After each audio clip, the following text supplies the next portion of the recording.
De la lettre aux Hébreux.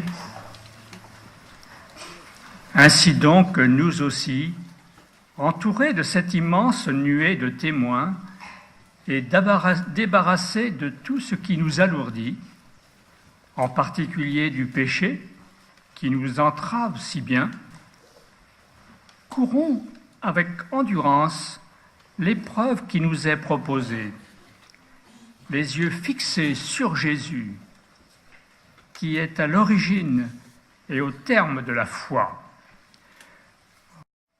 C'est la foi en Christ, mort et ressuscité, le même il y a 500 ans, il y a 2000 ans et aujourd'hui, qui nous rassemble. La communauté du monastère de l'Annonciation, qui nous accueille ce matin, fête ses 400 ans de fondation. En octobre 1617, Antoinette d'Orléans aspire à une vie monastique dépouillée, tel saint Benoît. Elle fonde à Poitiers le premier monastère de la congrégation des bénédictines de Notre-Dame du Calvaire. Dès l'origine, celle-ci porte le souci de l'unité des chrétiens. Mais 2017, c'est surtout le 500e anniversaire de la Réforme, fêté par les églises protestantes. En octobre 1517, le moine allemand Martin Luther publie 95 thèses qui dénoncent une pratique de l'Église catholique romaine de l'époque. Il était possible d'acheter, auprès du clergé, des sortes de remises de peine automatiques, des indulgences, pour ses péchés, pour atténuer le jugement de Dieu, considéré comme terrible lors du séjour dans le purgatoire. Ainsi, on pouvait gagner son salut indépendamment de toute relation personnelle au Christ. Or, Luther, par sa lecture de la Bible, et en particulier de la lettre aux Romains, acquit la conviction que la Bible nous parle de l'amour de Dieu qui, par le Christ, fait grâce aux pécheurs, quelles que soient ses bonnes actions. C'est cela, le salut par la foi seule. Voilà ce qu'est pour Luther l'Évangile, la bonne nouvelle annoncée par Jésus. En 1545, Martin Luther écrit « Moi qui, vivant comme un moine irréprochable, me sentais pécheur devant Dieu, avec la conscience la plus troublée, et ne pouvais trouver la paix par ma satisfaction, je haïssais d'autant plus le Dieu juste qui punit les pécheurs, et je m'indignais contre ce Dieu. Jusqu'à ce qu'enfin, Dieu ayant pitié, et alors que je méditais jours et nuits, je remarquais l'enchaînement des mots dans la lettre de l'apôtre Paul aux Romains, au chapitre 1, verset 17. La justice de Dieu est révélée dans l'Évangile, comme il est écrit, « Le juste vivra de la foi ». Alors, je me sentis un homme né de nouveau et entré par les portes grandes ouvertes dans le paradis même.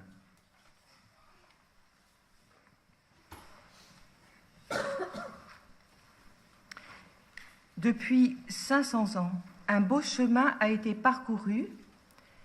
En 1999, une déclaration conjointe de nos églises a été signée. En ce matin de Pâques, nous faisons nôtre cette déclaration. Nous confessons ensemble que les croyants peuvent compter sur la miséricorde et les promesses de Dieu, même face à leurs propres faiblesses et aux menaces multiples mettant en péril leur foi. Ils peuvent, grâce à la mort et à la résurrection du Christ, se fonder sur la promesse efficace de la grâce de Dieu dans la parole et le sacrement, et avoir ainsi la certitude de cette grâce. Nous rendons grâce à Dieu pour ce pas décisif dans le dépassement de la séparation des Églises. Nous prions l'Esprit Saint de continuer à nous conduire vers cette unité visible qui est la volonté du Christ. Et nous chantons tous ensemble notre foi. Tu crois en un Dieu, aimant comme un Père. Tu crois qu'en ses mains, tout est création. Tu crois qu'il t'attend pour bâtir la terre. Tu crois en Dieu qui croit en toi. Tu crois en Dieu qui croit en toi. Alors viens écrire tes actes d'apôtre. Ouvrir une page à son esprit. Alors viens écrire tes actes d'apôtre. Une page avec lui.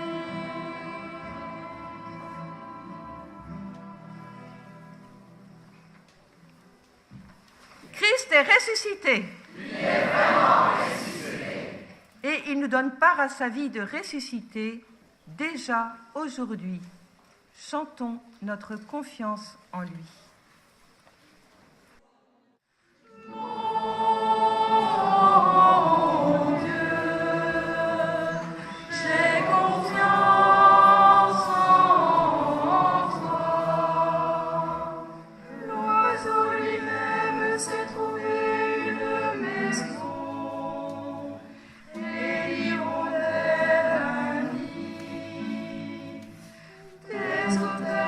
Seigneur, que lui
ta main et tu me sauves.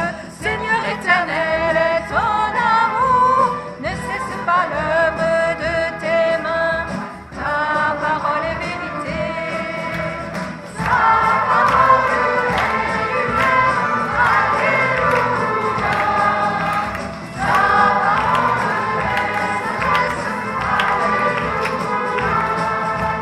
Ta parole est tendresse. Alléluia. Ta parole est vivante. Alléluia. Il a fait connaître son salut, il a fait connaître ses merveilles. Chantez au Seigneur un chant nouveau, maintenant et à jamais. Sa parole est lumière. Alléluia.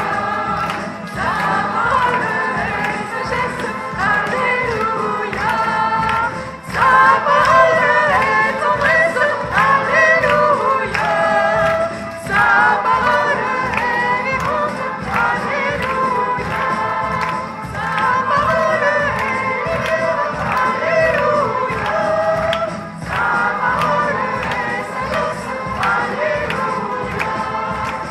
Sa parole est tendresse. Alléluia. Lecture de l'Évangile de Matthieu au chapitre 28. Après le sabbat, au commencement du premier jour de la semaine, Marie de Magdala et l'autre Marie vinrent voir le sépulcre. Et voilà qu'il se fit un grand tremblement de terre. L'ange du Seigneur descendit du ciel, vint rouler la pierre et s'assit dessus. Il avait l'aspect de l'éclair et son vêtement était blanc comme neige. Dans la crainte qu'ils eurent, les gardes furent bouleversés et devinrent comme morts. Mais l'ange prit la parole et dit aux femmes : Soyez sans crainte, vous. Je sais que vous cherchez Jésus, le crucifié. Il n'est pas ici, car il est ressuscité comme il l'avait dit. Venez voir l'endroit où il gisait. Puis vite, allez dire à ses disciples : il est ressuscité des morts. Et voici qu'il vous précède en Galilée. C'est là que vous le verrez. Voilà, je vous l'ai dit.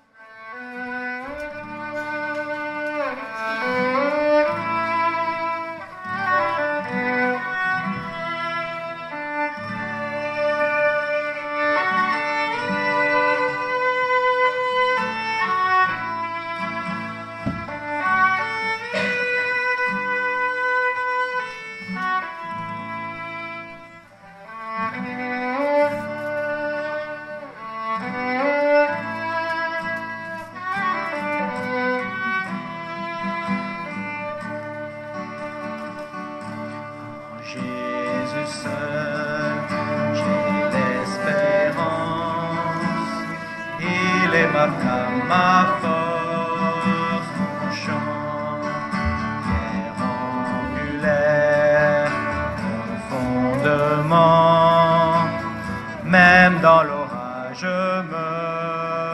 menaçant, brûlant amour, intense paix, de mes peurs je suis libéré.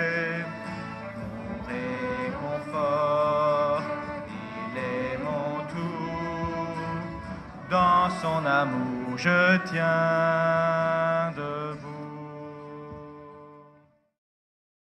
Il est temps de quitter mon tombeau, de sortir du sommeil de la nuit, d'aller vers la lumière, acclamer le Dieu trois fois saint.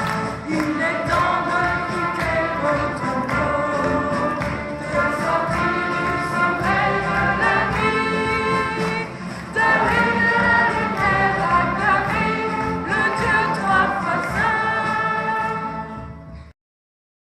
nous avons offert une hospitalité dans notre parc. Nous avons un pain parasol qui est à l'initiative de la communauté, la paroisse Niort, Saint-Mexan, Mel, celle de protestante, de Pascal Grosbras.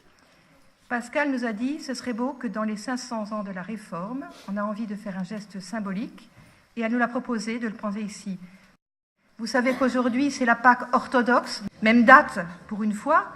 Donc Marie-Reine, qui est souvent là à l'aube de Pâques, nous a peint un très bel œuf avec un pain parasol.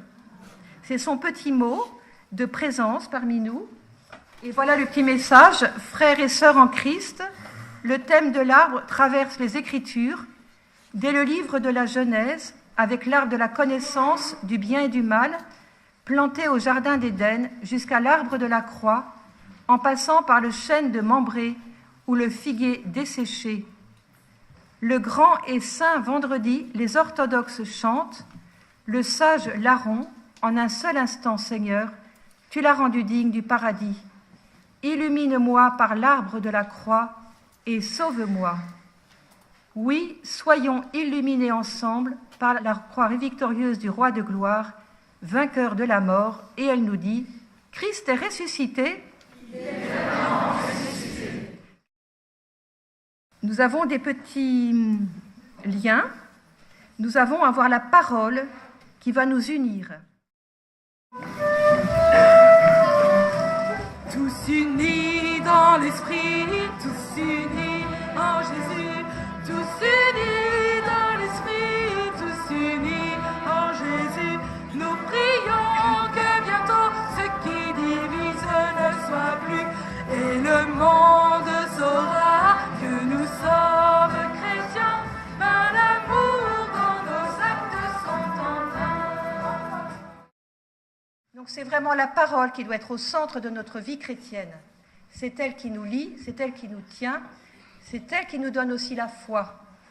Donc ensemble nous disons, Notre Père, qui es aux cieux, que ton nom soit sanctifié, que ton règne vienne, que ta volonté soit faite sur la terre comme au ciel. Donne-nous aujourd'hui notre pain du jour. Pardonne-nous nos offenses, comme nous pardonnons aussi à ceux qui nous ont offensés. Et ne nous soumets pas à la tentation, mais délivre-nous du mal. Car c'est à toi qu'appartiennent le règne, la puissance et la gloire, pour les siècles des siècles. Amen.